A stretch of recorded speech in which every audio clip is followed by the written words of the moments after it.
What? Jeez.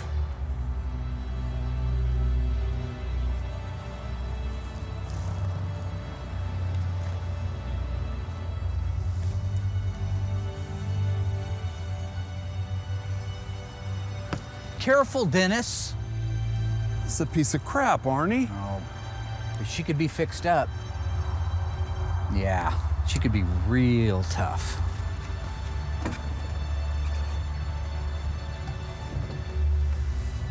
Forget it, Arnie. This thing's got 43,000 miles on it. Probably 143. I don't care. I bet the thing won't even start.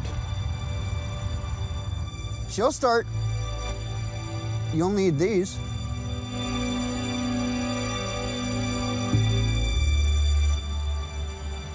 How much do you want for her? I mean, whatever it is, it's not enough. Jeez, Arnie.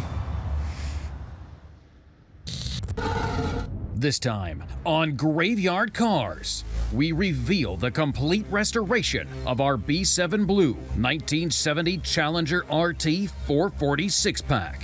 From paint to drivetrain and the final road test. Witness the transformation of this Challenger RT from a 383 Blue Beauty to a 446 pack B7 Beast. The unburied dead, the unburied dead are coming back to life, coming back to life. Self-proclaimed Mopar master Mark Warman and his protege painter Will Scott get paid to bring Mopar muscle cars back from the dead. They work with Mark's daughter Alyssa and his cousin Dougie. They're willing to travel anywhere to retrieve a customer's car, detailing how it lived its life and how it died. After that, they bring it back to make it look just like it did the day it was born.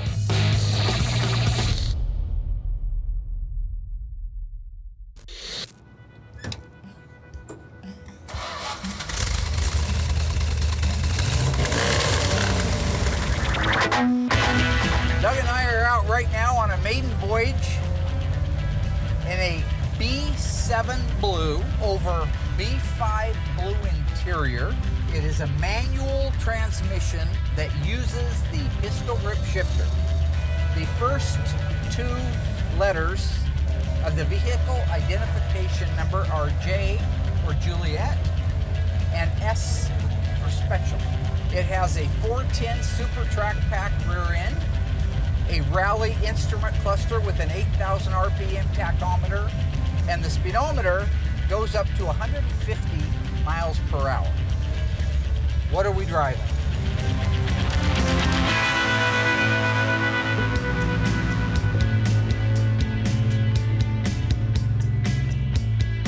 So right now I'm getting ready to get the first coat of color going on a Mente's car. A Mente's car is going B7. It's the first time we've done a B7 car here.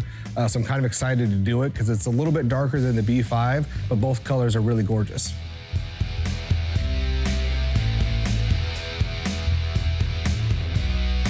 This is a popular color, so PPG's got this one just dialed down. So I order my 3 gallons, they send it to me, I mix it up, do a quick spray out to make sure that it looks good, and then we're spraying.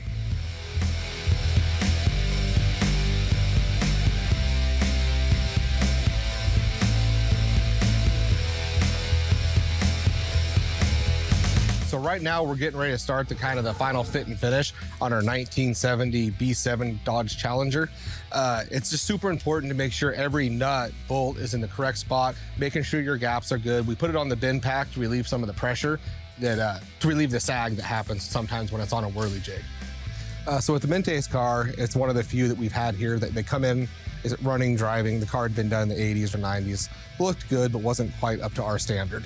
So we brought the car in, and just like every other one, we dip them, start all over, and now he's got a nice, clean, all original Challenger. So we get it up there, we relieve that pressure, and then just go around just fine tuning the whole thing, because once everything's set, it stays that way through the rest of the process. So when we take it off the bin pack, it will sag, but you have to trust in what you did before. So when you get the car painted, buffed out, and it's done, it looks great. It might be off a little bit, but once you put it over an assembly side and put it back on the bin pack where it's got more stability underneath it, all those gaps look great.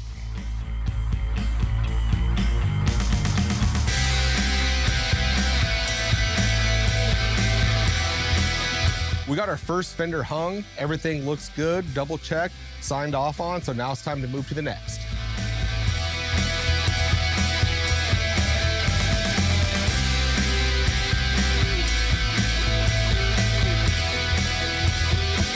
So we got the final fit and finish done on our 1970 Challenger. Everything came out just the way it should. So at this point, we're gonna roll it in the booth and get some color going on it.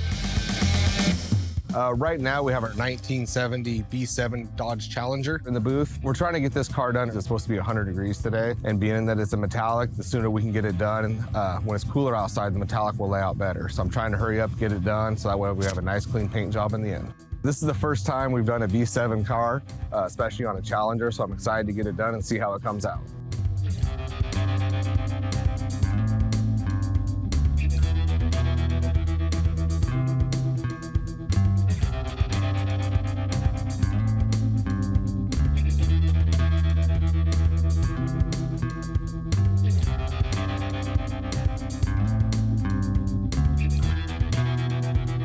This was kind of a rush job because once it hits 100 degrees, I just can't get that paint to lay down nice. So it was a little bit of a challenge to get it done on a shorter time frame.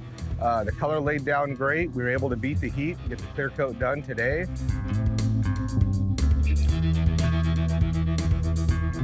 So I'm getting ready to head in the booth right now and start the cut and buff process on our 1970 Challenger. I'm going to start with 800, then I'm going to go to 1200, 1500, 2000, then 3000. So the car's already pretty much been cut, except it hasn't been done with 2000 yet. You can see it's still shiny through here because I stay off that line. So I do this just to protect it. Challengers are a little more tricky because, right, we got a real sharp style line where a Cuda doesn't. So you kind of got to watch that line. So a lot of times I'll just mask off the line when I do my sanding and buffing to ensure that we don't get burned. So it takes a little bit more time than some of the other cars, but the end result's the same. I mask up all the edges just because I don't want to burn it. Because once you burn it, then sometimes it can be challenging trying to fix it.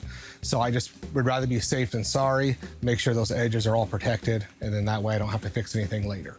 If you catch the edge, whether it be when you're sanding it or with the buffer, if you don't have those edges protected, you burn it. Is what that means is you actually sand off the 3 or 4 coats of clear coat, the however many coats of color that you have on there, and you can go right down to the primer. So you can have something that's actually 1 inch or 2 long, and it'll be primer underneath there. So you can literally take the paint off all the way down to primer on that. So that's why I just put the tape down to make sure I don't have any problems at all. Now that the sanding is all done completely, I start the buffing process. I get all the dust, get the whole car wiped down so it's a nice, clean, fresh surface to start with. It was one of those things that has really sharp edges, so I made sure I went through the whole car, masked them up, went from 800 all the way out to 2000, and the finer grits in between, so that way when it came time to buff it, it really buffs quickly. I start with a wool pad, compound number 1, and I use that wool pad over the whole car. It's the most aggressive. So it'll actually get the shine back a lot quicker than the other pads, but it also can give you the burns really quick. So that's why we just mask it off to make sure that we're good through that phase. So we start very aggressive with the wool pad before we move on to the next.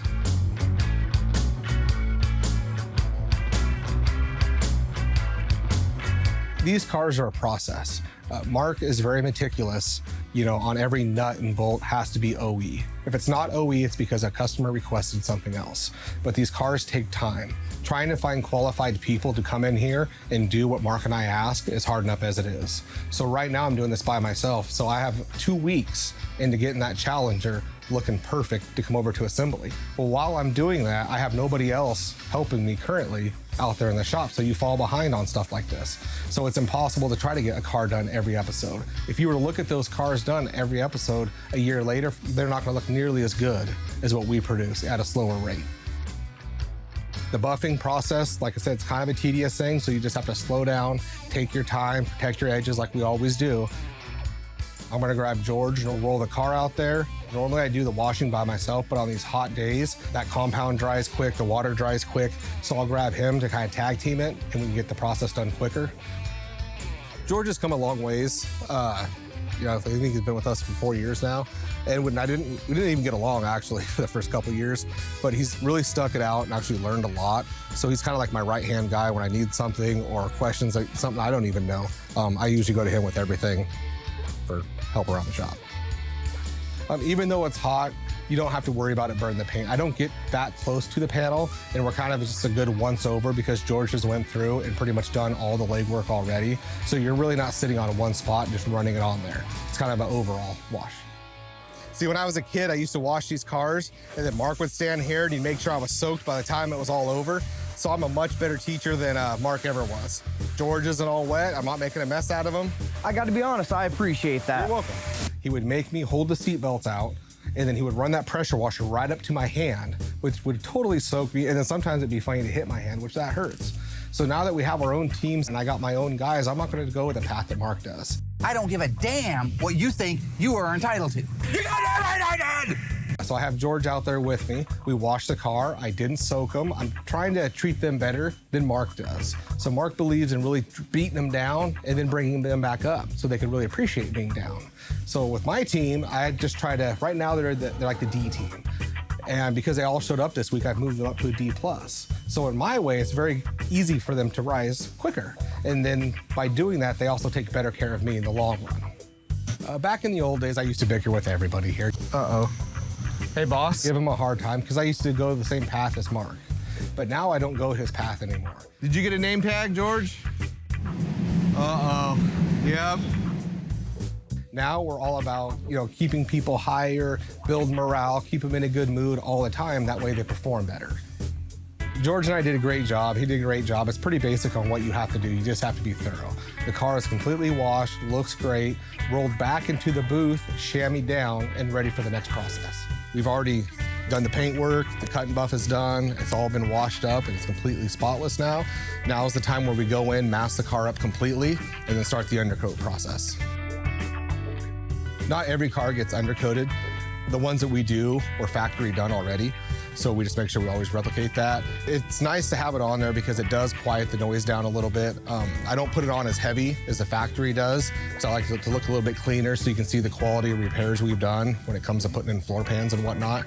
But it's a quick process, prevents the underside of the car getting beat up, and we do it to almost every car here. I like the undercoating. I think it looks great and it does serve a purpose.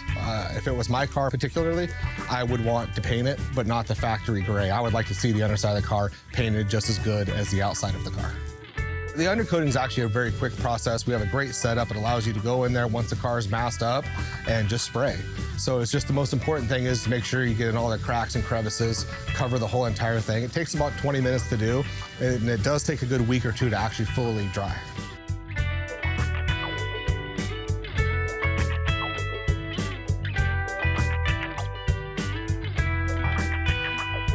The car looks amazing. The undercoat went perfect as usual. So I'll give that about 30 minutes to kind of dry a little bit, unmask the car completely, and roll it over to the assembly shop. Stay tuned. There's more to come in the restoration and transformation of this former 383. Okay, lowering down. Second floor mannequins and apparel. The Ghouls install the new 440 drivetrain. Hold on, Mark. And Will has a problem with the transverse stripe. There's no Bumblebee stripe on it. Car's a Bumblebee car, remember? Not like a decal?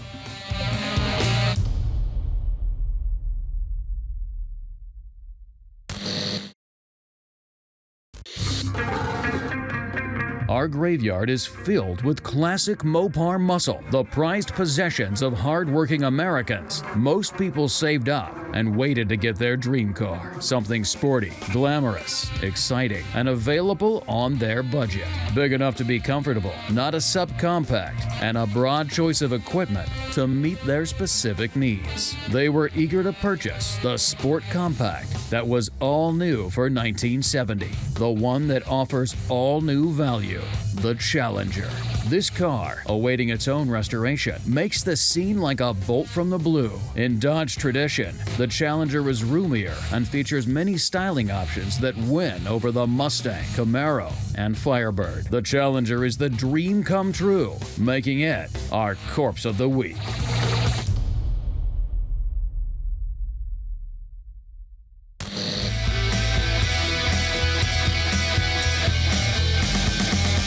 Our 1970 Dodge Challenger RT. This is a B7 Blue car. It has a white Bumblebee stripe, black interior. Originally, it was a 383 4-speed car. The customer wants me to convert it over to a 446-pack 4-speed car. So that's what we've been in the process of doing. The drivetrain is all built out. We've been assembling what we can on the car until the drivetrain was done. The other day, we got the deck lid on it. We're starting to do the final sheet metal. So the last piece of final sheet metal is going to be our hood. That's a 3-guy job. It's 2 guys, 1 on each side, 1 at the front holding the balance. It's just better to be safe than sorry. Brewster? Yes, Mark. Okay. Alrighty. What? Okay, raise straight up in the air. These hoods are big and they're heavy, so it is good to have 3 people doing it because it's very easy for a hood to jump or move a little bit and chip a fender. So it gets a little tense, but when you have 3 people just taking your time, making sure you're doing a good job, it usually goes fairly quick. Now, Will, I have a question for you. No, you don't. Yes, I do. Anyway, I was working with the greenhorn. We were putting the deck lid on. Something jumped out at me. I couldn't help but notice. What's that? There's no Bumblebee stripe on it. Car's a Bumblebee car, remember? Not like a decal? No, it's not like a decal. It's a painted-on stripe. V9W to be specific, because it's supposed to be white. Now, I'm just wondering why you didn't put it on there, because it's supposed to go on underneath the paint. Why didn't you tell me? What, Will? Can you lift up in the front a little bit? Why didn't you tell me? Tell you that it's supposed to get a stripe on it? How am I supposed to know if it gets a painted stripe? Because the same reason every other car, the broadcast sheet hanging on the side of the car. What do you think? There was a guy on the assembly line, handsome guy, looked a little bit like Tom Cruise, running up and down the assembly line telling people, oh, don't forget to put stripe on. Don't forget to put how am I supposed fenders to on. know? That's a build sheet. You just put that Hence on the there. word build. No, I did not. That's been on there since the car went through the metal shop. It's not been on there once, sir. Not one time. You literally just put that on there. Why would I just put that on there? Because it's part of your game. No, there is no game. It's all a game with you. Okay, can we just close the hood? That broadcast sheet, I haven't seen that. He probably literally today printed that up and then threw it on there. Because I had no clue that we were supposed to drop a stripe on it. And those are like things that he, like when he's walking through the shop, say, oh yeah, don't forget or give me a heads up. Because I have no fender tag, I have no broadcast sheet. The only thing I know is it goes B7. I'll have to do a little last minute dial in on it. Push the back edge of that hood down. Yeah, I just got to drop the back of the hinges down a little bit. Okay. The hood looks good. It needs a little bit more tweaking. We leave that for Mark to do. You know, he's a perfectionist at it. He's actually really good at it. So he'll dial this thing in, but color looks great. Everything matches like it should. Looking amazing. Okay, are we done? You're dismissed. Thank you. Will, you're not done. The V9W stripe, as you know. The white stripe. Next time, read the broadcast sheet. Put a broad. There was a broadcast sheet. It was not there. I've done this whole car from start to finish. Listen, I've made mistakes too. I didn't realize at the time I was a greenhorn. I didn't realize that the way they did it was like before the car ever got purple or blue. If it got a Bumblebee stripe on it, they painted the back of the car almost to the front edge of the deck lid. Then they did a reverse mask, masked off the rally stripes, painted the car, pulled it off, and they were done. Okay. So when you run your finger across a factory stripe, if it was brand new, right, what? You wouldn't feel the line. Of course you'd feel the line. No. We're not clear coating over it, it's an enamel paint. Can I finish now? If you ran your finger over it, you would notice that the white paint is lower than the other paint, okay? Because the other paint's on top of it. That would make it higher, okay? In this case, it's going to be reverse. Right. So all I need you to do is keep that millage way, way down. Absolutely. Okay, so at the very leading edge, I want 1 coat of clear. I don't want 3 coats of polyurethane clear. I want 1, and it has to be clean, unlike most paint jobs, so I can get that I can take down care of it. flat. I can take care of it. Now, I will get you the original engineer drawings, if that would help. Sure. You'll have to be able to read. I do. Okay, good. If you couldn't, for some reason, read, Are we done? there's a yellow car out back with a factory Bumblebee stripe on it. That'd probably be easier for you than reading all those pesky numbers. 16 this, 8 that. You know what I'm saying? I You got it. see what I mean? So the question is, did I hang the broadcast sheet on the car after the fact? I'm not going to confess to anything. I'm not going to deny anything. Let me ask you this. How can Scooby-Doo talk? Go-kart Mozart checking out the weather chart. What's that? JFK. Nobody's ever going to figure out, you know, what was it Oswald acting alone? Was it the Russians? Was it the mob? You know. What's the question?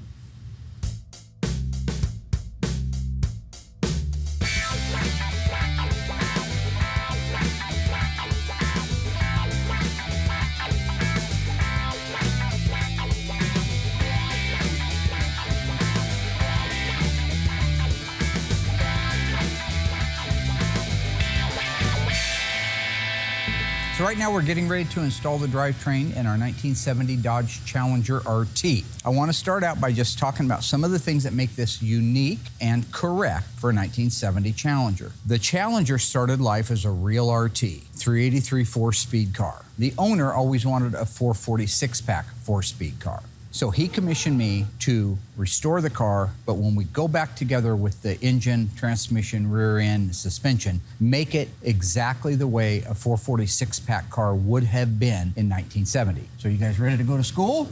Yeah. Let's start with the clutch and fan blade assembly. The gentleman who owns this car wants it to be an A34, which also means it has max cooling.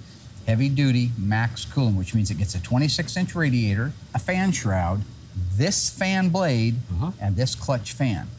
The 2806-070, that is the correct fan from 1968 to 1971. That is a correct reproduction of the very, very difficult to find in good shape fan, because it's at the front of the engine.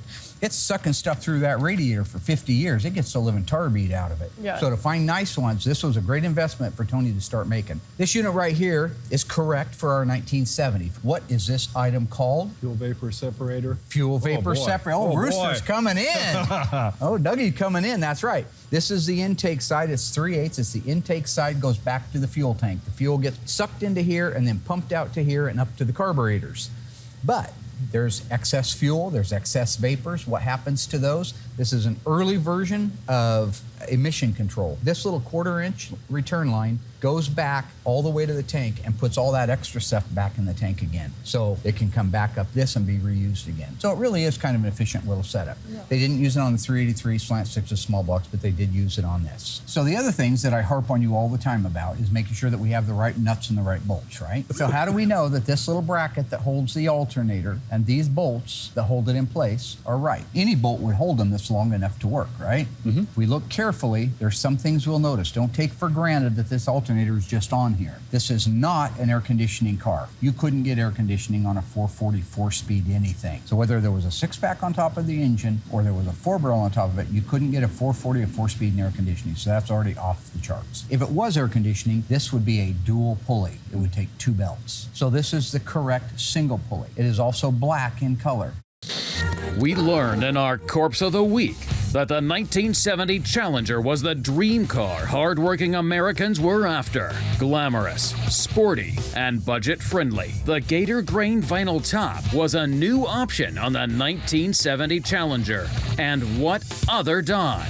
Was it the Monaco, the Dart, the Charger? Think you know? Find out after the break.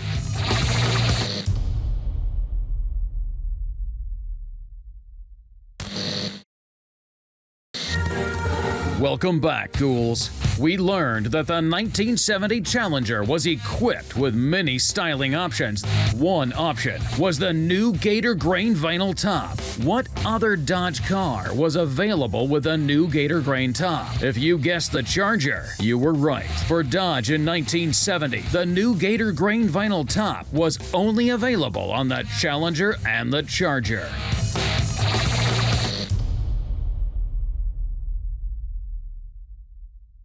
You'll notice this bolt right here that goes through the correct replica heater hose bracket. This is the correct one that they started life with, that most of the guys, when they changed these hoses out, threw this on the ground and it never got put back on. This is original. That bolt, you see what's in the middle of that bolt? The H? That's a Highland Bolt. Okay. That is the correct original Highland Bolt. Look at this one with the serrated top on it with these little teeth in it. That is the correct bolt. It's very short and it's specific. It's made that way to go into that hole. See the word top here, so you can't get it upside down because I know where you're from. And then down here you'll see the L5. That is the correct bolt that holds the lower part, the pivoting part of the bracketry. When was that car built? September 2nd, Of what year? 1969. Very good. So that means everything on this engine, if it's dated, should be dated before that date, right? Or correctly concurrent with that date. Spark plug wires. These are replicas of the original Chrysler Corporation wires, the black with the yellow writing. If we know that January, February, and March would be the first quarter of 1969, what quarter should these spark plug wires be? The second or the Closest third, right? to the production It just date without couldn't be going the over. It's fourth. like the Price is Right. The Okay. closest date So the without third, going then. over it, the third quarter, that's right. And so when you look very carefully right here, what do you see? H3Q69. Third quarter of 69. That's how accurate it has to be. These are the correct heater hoses with the correct part numbers on them. This is the correct upper radiator hose with the part number on it. And this is the correct lower radiator hose with the part number on it. So on that side, that's about it. Just a couple things real quick over here. Since this is going into an A34 car, it has a 4:10 gear ratio. Mopar made it mandatory that any of their axle package cars that had a gear ratio of 3.55 to 1 or lower got a power steering cooler. That's called being accurate. So that is a power steering cooler that was mandatory with it. Also, the other thing that is mandatory, Disc brakes? disc brakes. So you are standing by, good. So what we gotta do is we gotta locate these front leaf spring hangers into the holes near the torque box area, okay? Bring the front of the axle up a little. Yep, just like that. And I'll come down just a little bit. Okay. Beautiful. All right, we got everything in there. The nuts are in position and loose, that's good. We need to lower the car down and put the rear actual shackles in place. That's good. How we doing, guys? All right, got it.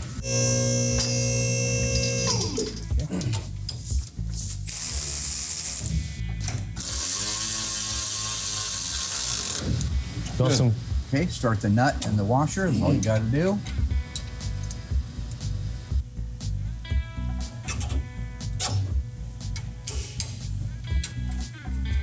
Yeah, tighten that down till I see.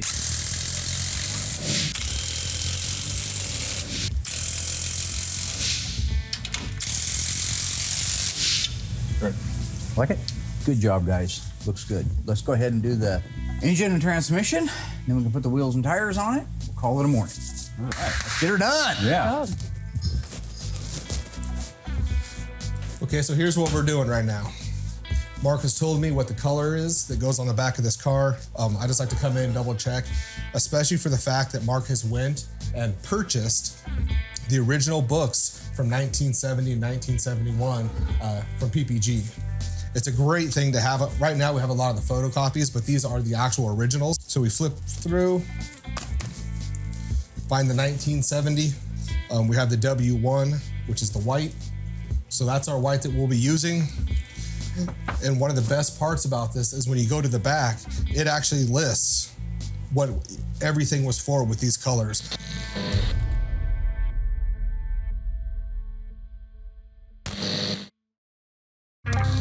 Still to come, the Ghouls install the newly built out 440 drivetrain. Will lays out the very unique white transverse stripe, despite Mark's interference. Now don't really follow him. Just quit filming, because this is where he likes to start popping in.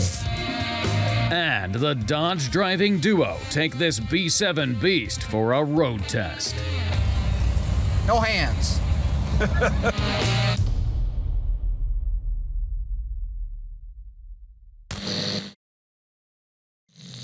Okay, let's do it. I'm gonna run the hoist. Load her in there. Load her in there. I'm gonna give you the eyeball line. I can usually call it within a millimeter. All right. Can't tell your colors, but apparently measurements. Go this way with the front of it. Oh, my bad. Stop there. We probably could need maybe an inch forward, not much, right there. Usually if this post touches that support, that's about the right forward for it. Okay, lowering down. Second floor, mannequins and apparel. And Okay, we're gonna hit on the passenger side. Kick it over a little bit. Yeah, it can go over about a half an inch. Right there. Okay. did you get that, Pete? Put. Ooh.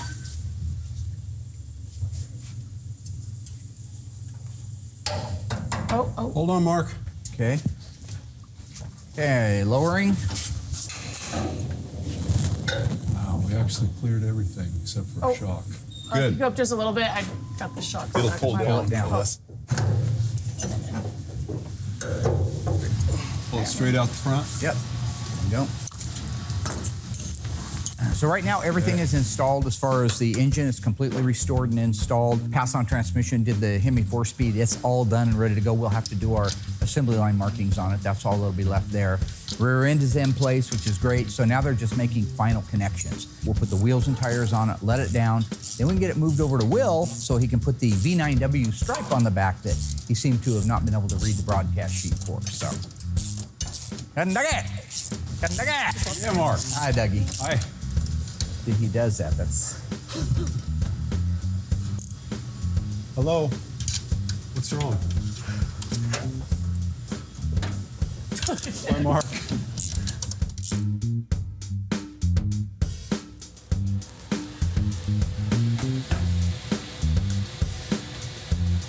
So once we have it all brought up here like we do, we have our amount already put in, 15 ounces. You just go to label.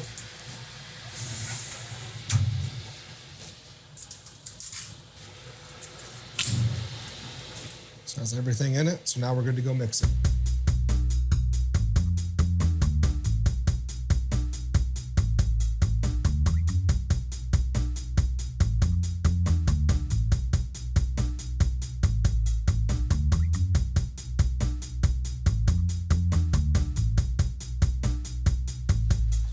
Right now, we're getting ready to lay the stripe out on this. It was supposed to be done ahead of time, but Mark hid the build sheet from me, so I had no clue that it got a stripe. He thought it'd be funny to hide it from me. So I really had nothing to go off of, because originally we were supposed to paint this white and then go back and mask the white off, do the blue. So we're doing it a little backwards, but that's all right. Getting it taken care of now. Now see, now don't really follow him. Just quit filming, because this is where he likes to start popping in. Yeah, see, wait.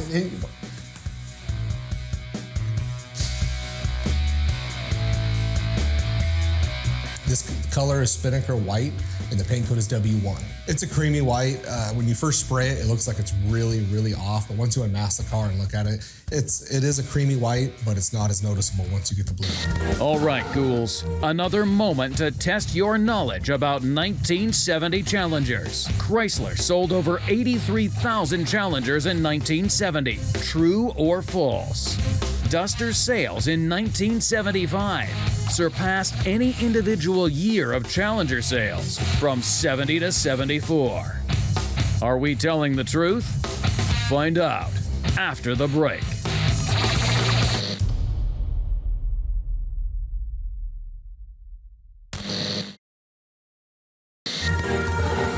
Welcome back, Ghouls. Chrysler sold over 83,000 Challengers in 1970, but we claim that Duster sales in 1975 surpassed any individual year of Challenger sales from 70 to 74. Are we telling the truth? Yes, we are. Duster sales beat out any individual year of Challenger sales from 70 to 74.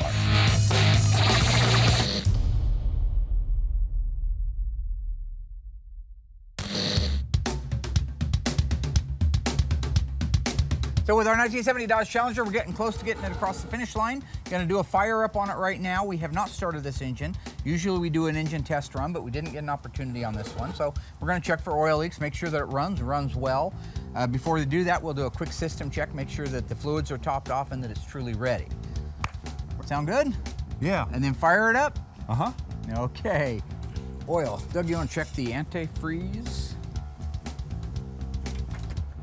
Nice and full. Look at that. Looks good. You good? The coolant's good. Okay. And power, We're getting fuel. power steering is full. Okay. Okay. I'm going to try to start her up. Like Mick Jagger said, start me up. Never stop. Never stop.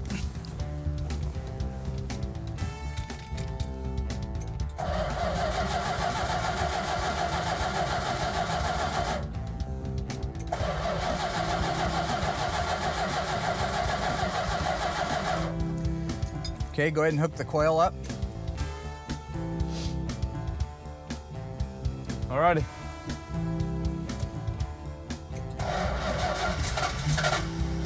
Sounds better. Yeah. Almost.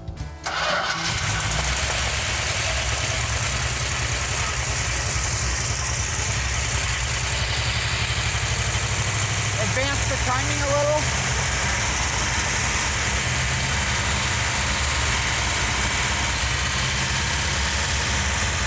A little more timing.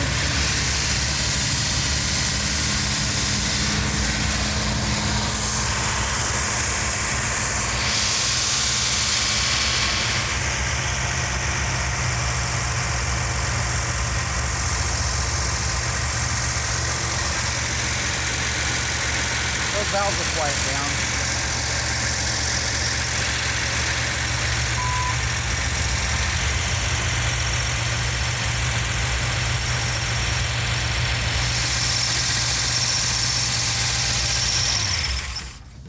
All three gauges pegged, and it hasn't ran long enough to do that. So we have something inside there on the wiring that's not right. Yeah. Probably, it could be the CVR, the constant voltage regulator, stuck wide open. Okay. You run it very long like that and it'll cook those gauges. Gotcha. But the engine runs good, that's very important. I want you to check the CVR inside there. Okay. If we can get that fixed, we'll fire it back up, top off the radiator, check all the fluid levels, we'll be able to go on a road test. But that thing sounded good, sounded nice. Good, right, Rooster? Yeah. Nice, huh? Love it. Hey, got a little dance in you? A dance? Hey, do your Frankenstein from the old days. Like this? No, that's not the Frankenstein, man. I was doing all my stuff out on the dance floor, you know. I was moving and I was doing that, and I did the rope turn and the teapot. Yeah. And then walk like an Egyptian. I was doing that. Yeah. We did And I this looked the over last and there's fire up. Dougie. Same thing. That was his movement. That was his move. It was called the Frankenstein, man. Recycled jokes. Anyway, I had some moves. I can't show them nowadays because I got told I can't, but trust you me, I had some moves.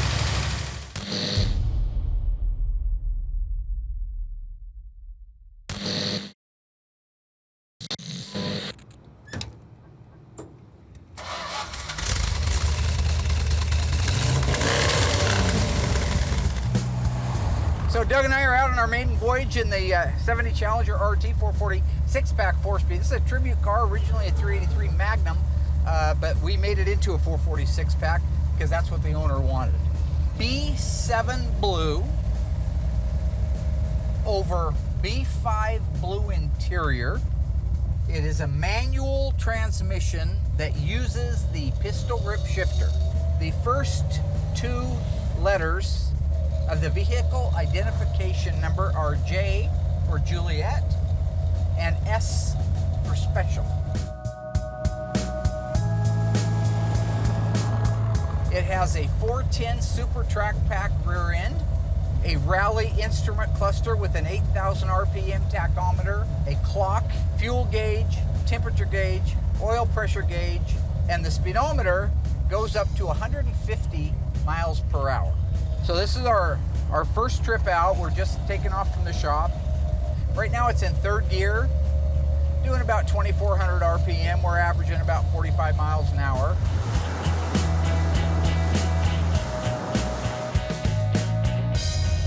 feels good. See how it pulls here. This is a 3rd gear pull.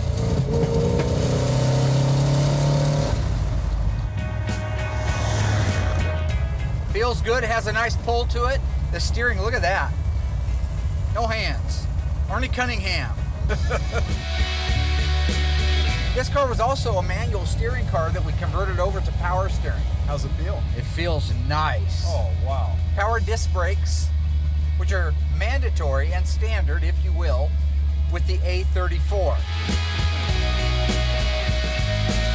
What's the A34, Doug? What? L31s? That's turn signal indicators. What's the A34 axle package give us? 410 Dana? That's right.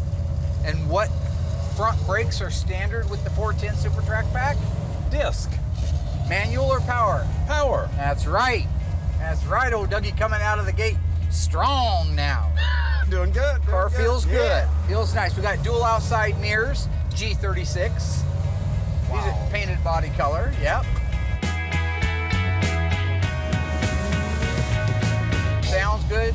Does. 1,350 CFM, cubic feet per minute of airflow through the 3 2-barrel Holley carburetors from the factory.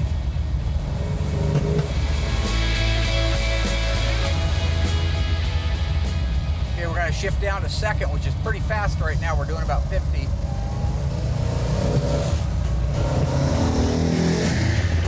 Oh boy. Wow. Feels nice. Idle's nice, has a nice bump stick to it. We use Comp Cam 284, 484, 284 duration, 484 lift. Sounds nice. Sure does. Got our brand new AMD interior trim panels. Now see, these were impossible to find a while back. Nobody was reproducing them. Well, that's not true. The people that were reproducing them were doing a terrible job, and they looked hideous. Oh, these, go ahead. These look nice. They do look nice.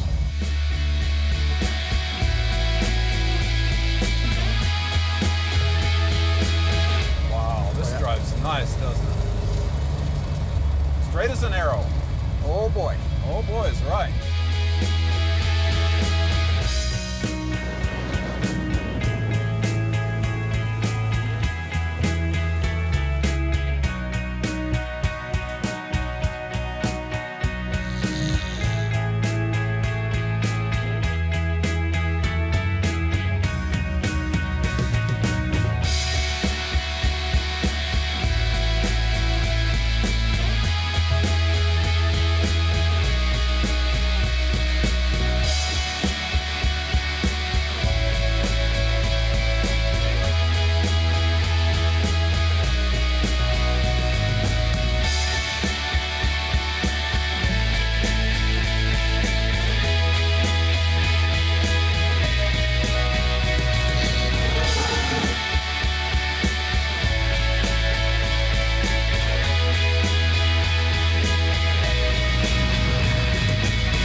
Awesome. We are back at the ranch. That is a phenomenal road test. Everything worked like it's supposed to. That's the way they're supposed to work, is exactly like that. I love it. I love it. Yeah. Very nice. Me and the rooster, being normal. Kiss my ass.